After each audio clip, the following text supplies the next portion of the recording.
Good morning, Eastern Oregon, and happy Halloween. Welcome to this October 31st version of AM Live on EOA, your connection to Eastern Oregon on the EO Alive Network. How are you, man? Good. Good. Good morning. Yeah. Good Second morning. Monday. Yeah. Yeah. And it feels that way, doesn't it? Yeah. Yeah. For sure. I'm not ready for this. Here comes the cold, right? Are you a Halloween fan? No. I mean, I'm indifferent either way, you know. It's just it's so commercialized. It is. It's all about money. Yeah. It's I enjoy, this afternoon's the kids thing downtown, and I enjoy seeing the kids' costumes and what people do. Like kids being happy is cool. Yeah. I think it's the second most commercialized holiday behind Christmas. Yeah. I'm pretty sure, actually. Yeah. Yeah. I guess it stimulates economy. Well, yeah. Not when you're buying all your candy. Kind of like Valentine's Day, just a holiday created almost out of nothing, Valentine's Day is even worse. Yeah. In my eyes. But, I mean, you could argue that it stimulates economy, but you buy all the candy at Walmart. Yeah. So I guess it creates some jobs here. Well, and chocolate prices, I guess, are way up this year. I don't know. Do I look like I need chocolate? Yeah, me too. No. But I eat it. It's one of my. Yeah, if it's around. It's one of my things. I try to stay away from it, though. Yeah. Try to stay away. Well, you want to do sports? Let's do it. All right.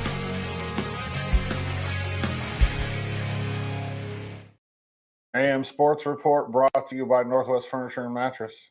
Big Red Rocking Chair on Elm off Adams and LeGrand. Go check them out. The Daggett family, they have a great selection of home furnishings, mostly American made. They want to make you comfortable in your own home. Oh, gosh, what a weekend. On Saturday, BC and I got to travel to Boise and cover Wyoming and Boise State. As most of you know, our own hometown guy, Andrew Peasley, is the quarterback for Wyoming. The game didn't turn out quite how we wanted it. Wyoming lost to Boise State 32-7, and I cut a little piece of his post-game presser that we took. And there'll be some more content coming out in the next week or so, but check this out. And anytime we post anything about you, we get a huge following. You know that. Yep. There was a lot of people here today in support from LeGrand. You got anything to say to the people at home? Just thankful for them. Obviously, a big support group is big. Wish I could have got a W today. Would have felt a lot better. But just happy, everyone showed out. I saw a few in the stands when we were warming up, and they're yelling my name. So just happy that a hometown supports me, and I just wish I could get a W. It was nice to get a little smile out of him right there because during that whole presser, he was pretty in the dumps. I mean, he took some big hits on Saturday and didn't perform well, and the team didn't perform well. So they're on a short week this week. They play Friday at 5 o'clock against Colorado State in Laramie. And that's another huge game for Wyoming if they're looking to make a decent bowl game this year. LHS Volleyball lost their playing game on Saturday to Marshfield 3-0. The Tiger football team lost to Ontario on Friday night 14-4, which is I asked Johnny Ballgame in Boise if he had ever seen a team score 4 points in a game, and he said no. It's very rare that a team scores just two safeties in a game. That'll end their season 2-7, 1-4 in the GOL. Baker beat Pendleton in a high-scoring affair on Friday night at the Roundup grounds, so Baker will win the GOL, and then the playoff representatives from the GOL are Baker, Pendleton, and Crook County. This is the first time since I've been back that LeGrand hasn't made the playoffs. Yeah, which I think is so. A tough year, you know what I mean? Hopefully they can get it turned around. I don't really see much until the year after next, in my eyes. Let's see here. There's still one team alive for LeGrand, and that's the girls soccer team, and they play today at 1 o'clock at EOU. They'll be taking on North Bend. It's a state playoff game. LeGrand is the number 7 seed. North Bend is the number 10 seed. So get up there and support them if you have time. 1 o'clock today, EOU Community Stadium. Should be a good game, I think. EOU football lost another heartbreaker to the 8th-ranked Yotes of College of Idaho on Saturday in Caldwell, 42-38. EOU, man, they've really turned the corner. I'm telling you, they're on the cusp of being a really good football team. Their record might not show it. They're 2-6, 2-4 in the Frontier, but the last 2 weeks, those two games, if we swing them the other way, they're 4-2 in the conference, and those are 2 top 10 teams in the nation that they played back to back. So, I mean, it's a couple balls bounced their way, and this is a whole different story. I'll interview Coach Camp today on the sports show at 5:30. So check that out if you want to hear what he has to say about what's going on with EOU football. Number 3, EOU volleyball had a huge weekend for senior weekend this weekend. They beat Bushnell on Friday night, 3-1, and turned around and beat 6th-ranked Corbin on Saturday, 3-1, which is huge. They honor their seniors, Ashton Houghton, Adrian Washington, Kara Burton, Britt Vaughn, and Sade Williams.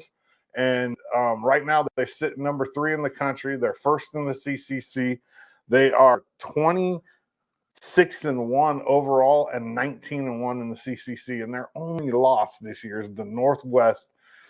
They turned around and swept them the second time. I mean, it's just one little hiccup from being perfect. You know, it's crazy. This team is really good. EOU men's soccer dropped both of their matches this last weekend on the road, and their season is over. The women's soccer, though, won both of their matches, and they will play this weekend in the CCC tournament in Eugene. So they have a chance to move on to the national tournament depending on how they do. After the weekend, 5 EOU athletes were honored with CCC of the Week honors. Justin Ash was named Men's Runner of the Week in cross country, while Lauren Mitchell was named Women's Runner of the Week in cross country. EOU defensive back on the women's soccer team, Chloe Flynn, she scored her first 3 goals of her career this last weekend as a defensive player and was named Attacker of the Week, which is very uncommon, like super uncommon. For volleyball-wise, Sade Williams was named Attacker of the Week for EOU volleyball. And for the 5th time this year, Lex McMurtry was named Setter of the Week, and she will undoubtedly be the Setter of the Year in the CCC. I mean, there's no question about it. You don't win Setter of the Week 5 times and then not win the yearly award. It's crazy. She's had a great year. And this EOU volleyball team, they're going to be fun to watch. I hope they're going to, barring unforeseen circumstances, they'll win out this weekend. They'll be the number 1 seed in the CCC tournament and get to host it. So that means we'll get a chance to beat Corbin for the 3rd time this year, which is awesome. And it's crazy because and I called them out for this, the CCC. I do that every once in a while. I try not to, but they named a soccer team. Okay, so this soccer team beat C of I think it was Warner Pack, and beat EOU men's soccer, the team of the week.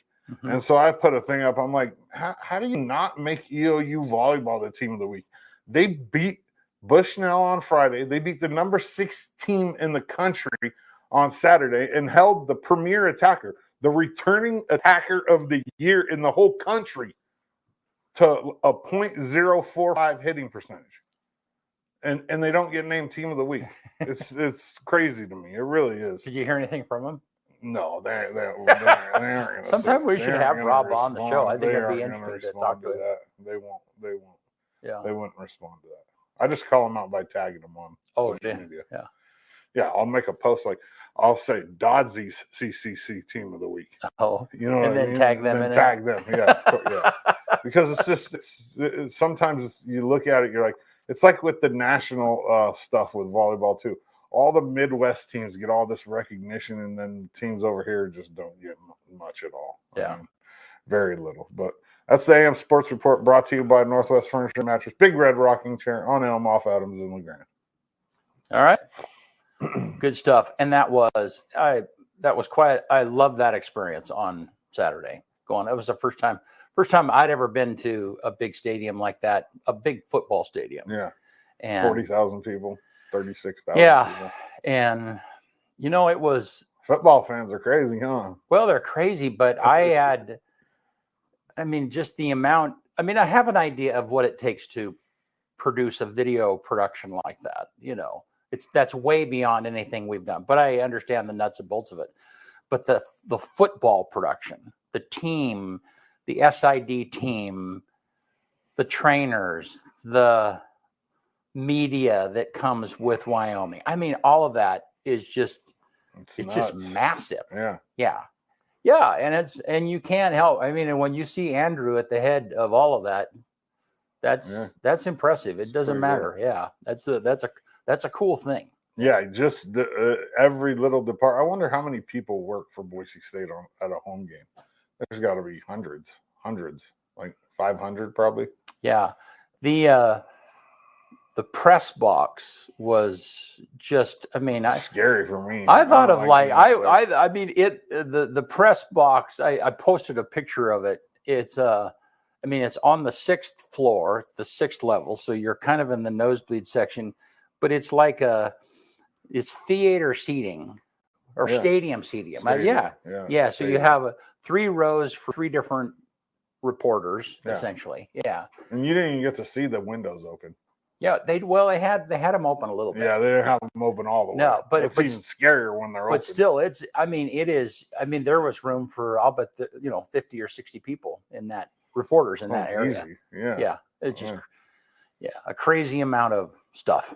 So a lot of money is what it is. A crazy amount of money. Yeah. A lot of money. So, but a really cool experience, and really hoped for more for Andrew, but still, it's cool. I haven't heard if he's going to play next year or not. I don't think he's going to. I think he's going to be done after this year. He's got 1 more year of eligibility. I mean, when I talked to Arnie about it, this was a while ago. He said that it was probably, I think it just depends on if he gets any. There was a couple scouts there watching him, so we'll see. Well, he's had a good season. I mean, not Saturday. No, not Saturday. No, and he looked Saturday like it. You could tell. I mean, he was like he did not want to get in front of the cameras, and who can blame him? So it's part of your job, though. When QB1 on a D1 football team, win or lose, you have to face the media after the game. Yeah, and it's part of what you do. Yeah, it is. Yeah, and you're right. And the only time he smiled was when you asked him the question about the home fans. Yeah. Yep. So, well, I mean, rightfully so. Right. I mean, he got pounded on the whole game. He did. Well, it's chilly out there. You can kind of see the cam. The trees are pretty. They're just losing their leaves crazy. So it's supposed to get up to 52 today, 48 warmer tomorrow. Than it has been. Yeah. So probably around trick or treat time downtown, it's going to be 45, 50 degrees. So, and that's always a lot of fun. If you have kids, be sure and grab them, come down. Kids are off school today. They are? Yeah. It's like, I don't know why they coordinated it that, but it's a teacher's training day of some kind. Huh. Yeah. But wouldn't you think they would want the day after Halloween to be the day that they're off school? I'm sure that there are some teachers out there that like, yes, we get to not deal with Halloween. At the same time, because it's a lot of, I don't think they get a lot of instructional time. They don't get to dress up at school anymore, so they don't. No, I don't think so. Yeah.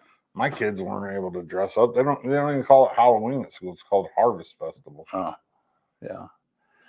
All right. Well, hey, so we have a couple of the actors from EOU's play Dracula that opens tonight, and they're going to be with us right after this.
All right, we're back with Haley and Aurelio. I'm glad you guys are here with us. How you doing today? Pretty good. Good. So, well, let's start with you, Aurelio. Where you from? Where's home? I am from Hermiston, Oregon. Okay. They pretty much grew up there all my life. So Hang on a second. Okay, so try that. So I had your mics off. Say that again. I'm from Hermiston, Oregon, Okay. and that's been home for pretty much my entire life. So. Okay. And what character are you playing in Dracula? I play Jonathan Harker. Okay. And you'll have to remind me who Jonathan Harker is. Jonathan Harker is the fiance of Mina Murray, and he is a very old-fashioned, I'll say, kind of character. He does not believe in the movement of women. Okay. So, all right. It's a great character. Cool. And all right, cool. And so what does your character do in? He I think is established as like a realtor, and he for a lot of the time is doing stuff like that, and at one point he tries to go find his associate. He's just not the brightest tool in the shed. I'll say that too. Well, cool. All right. And how tell me about have you been involved in this stuff before? I mean, in drama and stuff before? Or can you tell me about your experience? Yeah. In that area? So I've been doing acting and theater for pretty much since I want to say 7th grade of middle school. And it's been a great experience. I fell in love with it actually at a young age. Didn't get to start doing it until then. And I've been just whatever I can be involved in is a good thing for me. I've done quite a bit of shows in high school, starting with The Wizard of Oz, ending with Beauty and the Beast. It's just been great. That's awesome. All right, hey, give us just a minute. We'll have just a little bit of a technical issue. We'll be right back.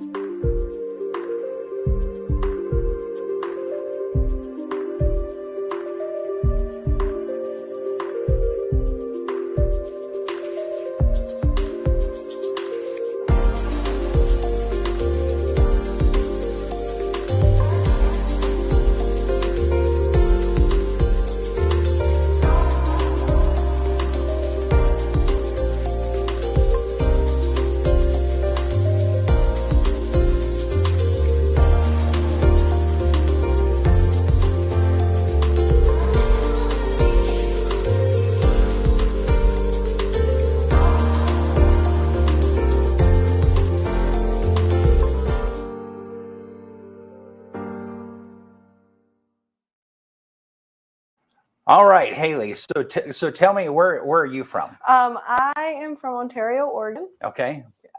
All right, and talk to me about your character and what you do. So I play 2 different characters. I play one of Dracula's wives and the maid. Okay. 2 very short characters, so I'm not on stage very much for either one directly. But I mean, the maid is pretty simple, just proper asking questions, frantic during some parts of it. And then as the wife, a lot of hissing. Hissing? Hissing.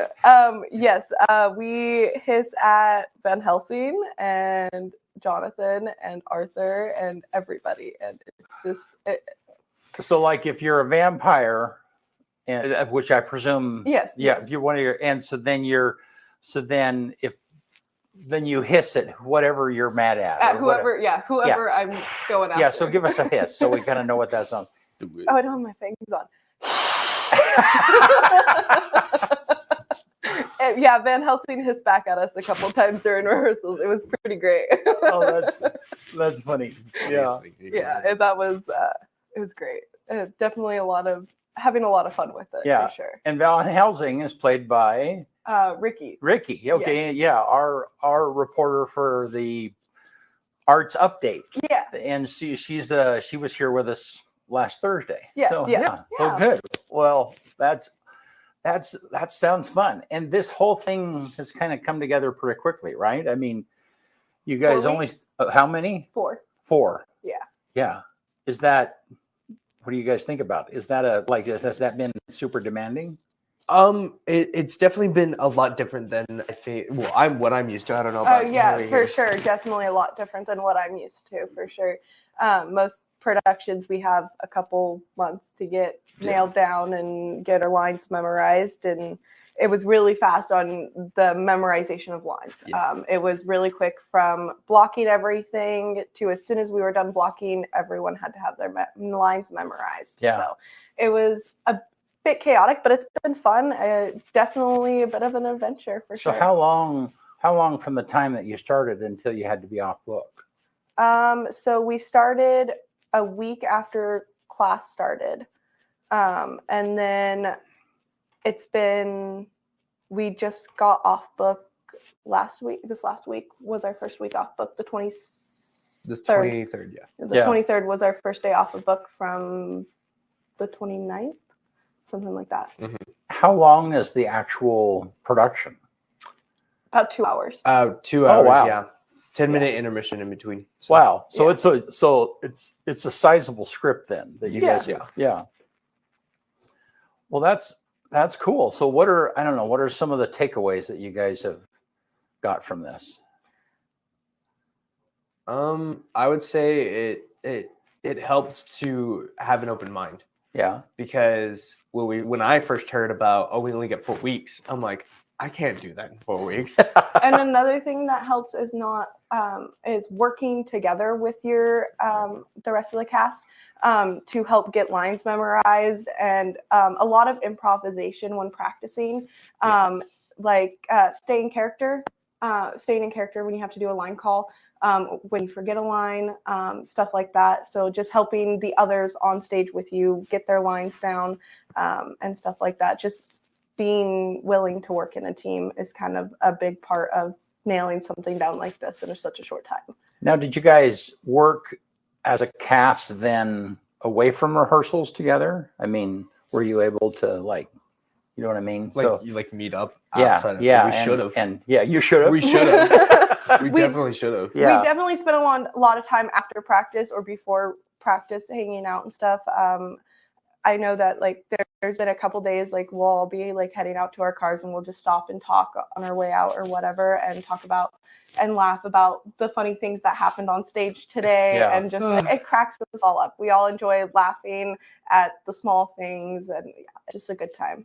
Yeah. I've been in a few productions, and the relationships that you build, I mean, that's real precious. I mean, because by the time you get done, even in a month, by the time you get done, those are families, they're brothers. Yeah.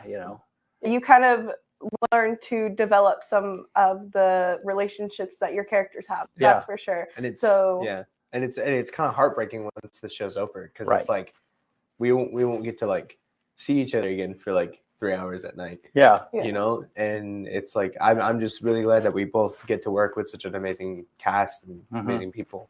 It's the best. Yeah, especially with some of our alumni that we know we won't get to see around school and stuff. Yeah. So I mean, the end is what's going to be the most difficult part, is splitting up and not seeing each other for 3 hours a day at night.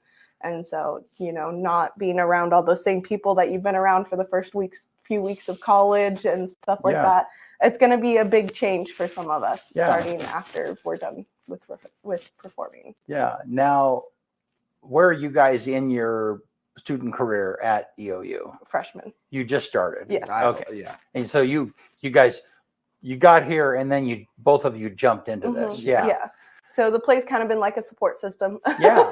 Did you know that you were going to be a part of the play before you got here? Yes. No. I didn't even know it was a thing until I was walking through Loso Hall and I saw it on the wall, and I was like, that sounds like fun. And I love theater, so why not? Yeah. I'm a theater major, so I kind of am expected to do most of the shows that we're performing here. Oh, I see. Yeah. So so I guess that explains. I mean, so when you're a theater major, it's like you're gonna be. You just know you're gonna be part of the cast of the things that you do. I wouldn't say part of the cast. Yeah. Usually, I mean, I still have to audition and everything. It's just that I know that I have to do that in order to get credit for my major. Yeah. So it's like in any department, I guess, would be the way to go in saying that I will be in the show at least. Okay. Yeah. Cool. Well, awesome. And I mean, you're right. What a great way to start school. Yeah. What a great way to start your first term. Yeah. So you guys are opening tonight. Then when are the other performances? I would imagine this weekend. Yes. No. So we're performing for 5 days straight. We're doing from 7 every night at 7 p.m. from tonight till Saturday night. Okay. Yeah. So it's just boom. This is the run. You start tonight and you go through Saturday, and that's it. Yeah. That's intense. Yeah. Yeah. It's definitely different having all shows be at like later in the evening. Where I come from, we've had like matinees. Yeah, matinees, which is like early in the day. Okay. But for us to have just straight like all 7 o'clock shows, it's like, okay, at least I get a little bit of stress lifted off my back. Yeah. Because it'd go matinee and then another showing. Yeah. And I'm like, can't do it. I can't. I think another part about it is like it's 5 days. Most shows that I've been involved in, they're 3-day long shows, and normally there's matinee. So there's normally like 4 or 5 shows, but in a span of a weekend rather than during the week. So that does make it a little bit more different for sure. Coming in at night after all of your classes during the week, so. Well, and I mean, the advantage of this is that it's a month-long commitment, and then in one weekend it's done. Yeah. You know what I mean? And so it's intense, but at least it's measurable. Yeah. Whereas some of the productions I've been involved in, 2 or 3 months prep, and then they're 3 or 4 weekends, and that's like it. I mean, it takes a part of your life is just gone. So, for sure. Yeah. So, all righty. Well, guys, thanks so much for coming in. People can get tickets, I would imagine, just going to EOU, EOU.edu. And I'm not sure if it's on the EOU website, but it's if you look on the posters, it's the website on the very bottom of all the posters around. And you can go on there and get your tickets for any day, October 31st through November 4th. And I'm sure people can buy tickets at the door too, I would imagine. Yeah, I believe so. All right. Cool. Well, you guys, thanks so much for being here. And we really appreciate it. And I know that mornings are not always the best if you guys are up late at night working on stuff. So I mean, it is what it is. Last night was a bit exhausting. We had it was a long night last night. It was a long night last night. Was it a tech rehearsal? What'd you guys do? It was a dress rehearsal, but the fire alarm went off because of our fog machine. The fire alarm went off? Yeah. And so then did you have to exit the building every time?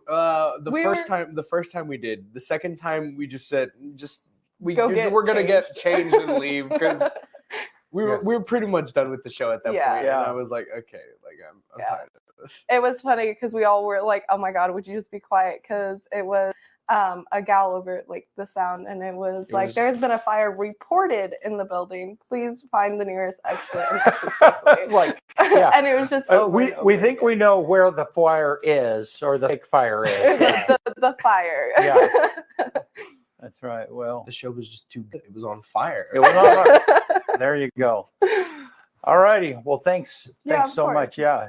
Hey, do you want to get us out of here, man? Yeah. On this day, and what is today? It's the 31st. 31st Halloween. 1541, Michelangelo finishes the painting The Last Judgment in the Sistine Chapel in Vatican City. On this day in 1913, the first U.S. paved coast-to-coast highway, the Lincoln Highway, is dedicated. On this day in 1918, the Spanish flu kills 21,000 people in the United States in 1 week. Wow. Yeah, that's a lot of people. In 1 What week. year was that again? The 1918 Spanish flu. 1950, on this day, the Big Cat, Earl Lloyd, becomes the first African-American to play a game in the NBA, scoring 6 points in his debut for the Washington Capitals. On this day in 2000, the last Multics, the Multiplex Information and Computing Service machine, was shut down. I have no idea what that is. It just sounded cool. On this day in 2008, White Paper Bitcoin, a peer-to-peer electronic cash system, is published by the pseudonymous. Did I say that right? I have Pseudonymous. I don't know. Satoshi Nakamoto. That's the creator of Bitcoin. Nobody knows who he is, though. It's described as a decentralized peer-to-peer network that could track and verify transactions while producing a transparent, verifiable record. On this day in 2010, post-apocalyptic zombie TV series The Walking Dead premieres, starring Andrew Lincoln, John Bernthal, and Lauren Cohen on AMC. And then on this day in 2022, Taylor Swift becomes the first artist in history to claim all top 10 slots on the U.S. Billboard Hot 100, all tracks from her album Nights. Wow. Yeah, every single spot she had. That's crazy, man. That's insane. The quote of the let's do the number one movie in America on this day in 2003. Anybody want to guess? You guys weren't even born yet, probably. I was born a few months after. 2004. Scary Movie 3. I was gonna say, We were just talking about Scary We were Movie talking last about those. night. And then the quote for the day comes from Jackie Chan. Sometimes it takes only one act of kindness and caring to change a person's life. I love that. One more time. Sometimes it takes only one act of kindness and caring to change a person's life. Good stuff. All righty. LHS soccer today at 1 o'clock. Girls against North Bend up at Community Stadium. Get up there and support them if you can. And Dracula opens tonight. Yep. Yeah. 7 o'clock. At 7 EOU o'clock. at 7 o'clock. All right. Thanks, you guys, for being here with us. Thanks, the EO Live. We'll see you Thursday.